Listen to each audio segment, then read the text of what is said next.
কুয়েটে রাজনীতি বন্ধ, শিক্ষা কার্যক্রম স্থগিত, দোষীদের খুঁজতে কমিটি।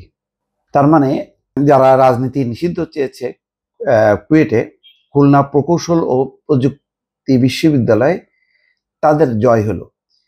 কিন্তু আমি ভাবছি যে এর পরিণতিটা কি? তাহলে নতুন যেই ছাত্র সংগঠন, তার সাথে আজকে যারা দাবি করছে যে রাজনীতি বন্ধ, অনেকটা বুয়েটের আঙ্গিকেই এই সিদ্ধান্তটা হলো।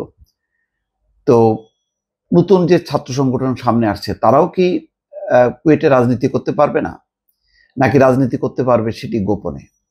ছাত্র শিবির যেমন বহুদিন অবস্থান ছিল ঢাকা বিশ্ববিদ্যালয় সহ সব বিশ্ববিদ্যালয়, সেটি গোপনে। তাহলে কি আবার সেই গোপন রাজনীতির তৎপরতা বাড়লো? ছাত্র রাজনীতির নামে গোপন রাজনৈতিক তৎপরতা, সেটা কি মানে শিক্ষাঙ্গনের জন্য ভালো হবে কিনা সেটা ভাবছি। এটা নিয়ে বিভিন্ন ধরনের মত দ্বৈততা আছে, এক এক পক্ষ এক এক রকম যুক্তি তুলে ধরবেন, কিন্তু এটার একটা রাজনৈতিক মীমাংসা হওয়া দরকার ছিল। এটা শুধু সাধারণ ছাত্ররা একটা দাবি করলো, সেটা হয়তো তারা অতীতের বিভীষিকাময় যে রাজনীতি, তার প্রেক্ষিতে তারা বলছে, কিন্তু ভবিষ্যতে যেই রাজনীতিটা আসবে, ছাত্র রাজনীতি ছিল বলেই তো আজকে শেখ হাসিনার মতন স্বৈর শাসকের পতন ঘটেছে। ছাত্র রাজনীতিবিহীন ছাত্রদের যে চেতনা, সেই চেতনাটা কিভাবে ধারালো হবে, কিভাবে তারা ভবিষ্যতে সমাজে অন্যায়, রাজনীতিতে রাষ্ট্রে অন্যায়, তার বিরুদ্ধে দাঁড়াবে, আমার ঠিক এটা মাথায় ধরে না। কেন ছাত্র রাজনীতি খারাপ ছিল বলে এই ছাত্র রাজনীতি ভালো করার পরিবর্তে আমি বন্ধ করে দেব, এটা মানতে খুব কষ্ট হচ্ছে দর্শক। আমি বহুবার এর আগে ভিডিও করেছি, মানে আওয়ামী লীগের সময়, যেহেতু তখন বিরোধী কোনো রাজনীতি বলতে কিছু ছিল না ক্যাম্পাসে, তখন বলতাম যে এরকম একতরফা ছাত্র রাজনীতির থেকে এটা বন্ধ হয় ভালো। তখন ওই একটা প্রেক্ষাপট ছিল, কিন্তু এখন যেখানে সবার অধিকার, মানে ছাত্র জনতার সবার অধিকার সমান, এবং ছাত্ররা সরকারে আসছে, নতুন দল গঠন করছে, সেখানে কুয়েটে সব রাজনৈতিক কর্মকাণ্ড বন্ধ থাকবে কেন? আমি এটার উত্তর খুঁজে পাচ্ছি না দর্শক, আপনারা একটু মতামত দেবেন। রাজনীতির সঙ্গে যুক্ত থাকার সম্পৃক্ততা পেলে শিক্ষার্থীদের আজীবন বহিষ্কার ও ছাত্রত্ব বাতিল করা হবে। শিক্ষক, কর্মকর্তা, কর্মচারীরাও কোনো ধরনের রাজনৈতিক সংগঠনের কার্যক্রমের সঙ্গে যুক্ত থাকতে পারবেন না। বুধবার বিশ্ববিদ্যালয়ের সিন্ডিকেটের 93তম সভায় এই সিদ্ধান্ত হয়েছে।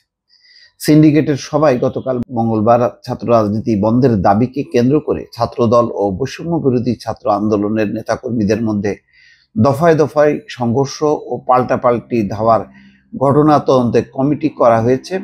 কম্পিউটার সায়েন্স অ্যান্ড ইঞ্জিনিয়ারিং বিভাগের অধ্যাপক MMA হাশেমকে প্রধান করে 4 সদস্যের কমিটিকে 3 কার্য দিবসের মধ্যে প্রতিবেদন দিতে বলা হয়েছে।